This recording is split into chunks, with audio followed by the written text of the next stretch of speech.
Hello grade 4, this is the second video for today and it is the anchor text. Unfortunately guys, I'm going to have to speak quite fast because I have to do analysis videos now as well, and the video can't be too long to upload. I know that if you're on YouTube you can slow down the audio. I don't know what platforms you guys are using, but maybe use that if you're struggling to hear. So today's anchor text. The anchor text is Harvesting Hope, the story of Cesar Chavez by Kathleen Krull, and it is a biography. So as a boy, Cesar Chavez lived on his family's big ranch in Arizona. His family had a big house and all the food they could want.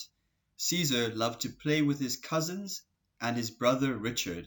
He liked to listen to his relatives' tales of life back in Mexico. Then in 1937, the summer Cesar was 10, the trees around the ranch began to wilt. The sun baked the farm soil rock hard. A drought was choking the life out of Arizona. Without water for the crops, the Chavez family couldn't make money to pay its bills. There came a day when Cesar's money couldn't stop crying. In a daze, Cesar watched his father strap their possessions onto the roof of their old car. After a long struggle, the family no longer owned the ranch. They had no choice but to join the hundreds of thousands of people fleeing to the green valleys of California to look for work. Cesar's old life had vanished. Now he and his family were migrants, working on other people's farms, crisscrossing California, picking whatever fruits and vegetables were in season. When the Chavez family arrived at the first of their new homes in California, they found a battered old shed. Its doors were missing and garbage covered the dirt floor. Cold, damp air seeped into their bedding and clothes. They shared water and outdoor toilets with a dozen other families. And overcrowding made everything filthy. The neighbors were constantly fighting, and the noise upset Cesar. He had no place to play games with Richard. Meals were sometimes made of dandelion greens gathered along the road. Cesar swallowed his bitter homesickness and worked alongside his family. He was small and not very strong, but still a fierce worker. Nearly every crop caused torment. Yanking out beets broke the skin between his thumb and index finger. Grapevines sprayed with bug-killing chemicals made his eyes sting and his lungs wheeze. Lettuce had to be the worst. Thinning lettuce all day with a short-handled hoe would make hot spasms shoot through his back.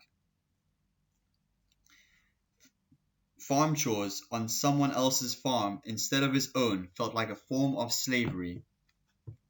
The Chavez family talked constantly of saving enough money to buy back their ranch, but by each sundown the whole family had earned as little as 30 cents for the day's work. As the years blurred together, they spoke of the ranch less and less. The towns weren't much better than the fields. White trade-only signs were displayed in many stores and restaurants. None of the 35 schools Cesar attended over the years seemed like a safe place either. Once, after Cesar broke the rule about speaking English at all times, a teacher hung a sign on him that read, "I am a clown, I speak Spanish." He came to hate school because of the conflicts, though he liked to learn. Even he considered his 8th grade graduation a miracle. After 8th grade, he dropped out to work in the fields full-time. His lack of schooling embarrassed Cesar for the rest of his life. But as a teenager, he just wanted to put food on his family's table. As he worked, it disturbed him that landowners treated their workers more like farm tools than human beings. They provided no clean drinking water, rest periods, or access to bathrooms. Anyone who complained was fired, beaten up, or sometimes even murdered. So like other migrant workers, Cesar was afraid and suspicious whenever outsiders showed up to try to help. How could they know about feeling so powerless? Who could battle such odds? Yet Cesar had never forgotten his old life in Arizona and the jolt he felt when it was turned upside down. Farm work did not have to be this miserable. Reluctantly, he started paying attention to the outsiders. He began to think that maybe there was hope, and in his early 20s, he decided to dedicate the rest of his life to fighting for change. Again, he crisscrossed California, this time to talk people into joining his fight. At first, out of every 100 workers he talked to, perhaps one would agree with him. One by one, this was how he started. At the first meeting Caesar organized, a dozen women gathered. He sat quietly in the corner. After 20 minutes, everyone started wondering where the organizer would show up. Caesar thought he might die of embarrassment. "Well, I'm the organizer," he said, and forced himself to keep talking, hoping to inspire respect with his new suit and the mustache. He was trying to grow. The women listened politely, and he was sure they did so out of pity. But despite his shyness, Caesar showed a knack for solving problems. People trusted him. With workers, he was endlessly patient and compassionate. With landowners, he was stubborn, demanding, and single-minded. He was learning to be a fighter in a fight for justice. He told everyone truth was a better weapon than violence. Non-violence, he said, takes more guts. It means using imagination to find ways to overcome powerlessness. More and more people listened. One night, 150 people poured into an old abandoned theater in Fresno. At this first meeting of the National Farm Workers Association, Caesar unveiled its flag, a bold black eagle, the sacred bird of the Aztec Indians. La Causa, the cause, was born.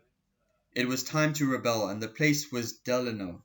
Here, in the heart of the lush San Joaquin Valley, brilliant green vineyards reached toward every horizon. Poorly paid workers hunched over grapevines for most of the year.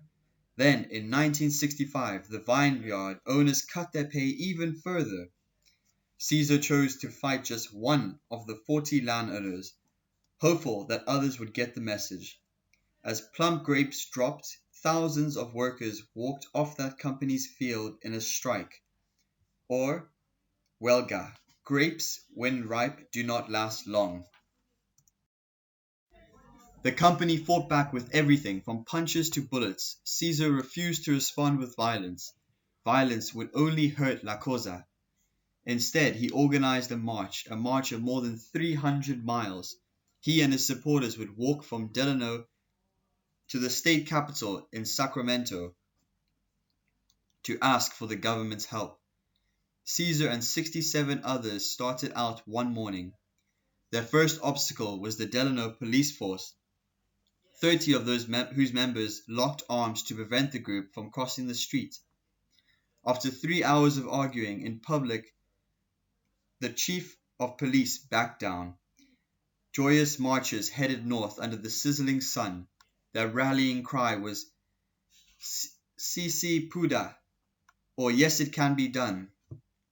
The first night they reached Dokar. The marchers slept outside the tiny cabin of the only person who would welcome them. Single file they continued, covering an average of 15 miles a day. They inched their way through the San Joaquin Valley, while the unharvested grapes in Delano turned white with mold. Caesar developed painful blisters right away. He and many others had blood seeping out of their shoes. The word spread. Along the way, farm workers offered food and drink as the marchers passed by. When the sun set, marchers lit candles and kept going. Shelter was no longer a problem. Supporters began welcoming them each night with feasts. Every night was a rally. "Our pilgrimage is the match," one speaker shouted, "that will light our cause for all farm workers to see what is happening here." Eager supporters would keep the marchers up half the night talking about change. Every morning the line of marchers swelled, Caesar always in the lead. On the 9th day, hundreds marched through Fresno. The long, peaceful march was a shock to people unaware of how California farm workers had to live. Now students, public officials, religious leaders, and citizens from everywhere offered help. For the grape company, the publicity was becoming unbearable. And on the vines, the grapes continued to rot. In Modesto, on the 15th day, an exhilarated crowd celebrated Caesar's 38th birthday. 2 days later, 5,000 people met the marchers in Stocktown with flowers, guitars, and accordions. That evening, Caesar received a message that he was sure was a prank, but in case it was true, he left the march and had someone drive him all through the night to a mansion in wealthy Beverly Hills. Officials from the grape company were waiting for him. They were ready to recognize the authority of the National Farm Workers Association, promising a contract with a pay raise and better conditions. Caesar rushed back to join the march. On Easter Sunday, when the marchers arrived in Sacramento, the parade was 10,000 people strong. From the steps of the state capitol building, the joyous announcement was made to the public. Cesar Chavez had just signed the first contract for farm workers in American history. Great, guys, that's the end of the story. I hope you guys enjoyed. The analysis video will be coming out shortly.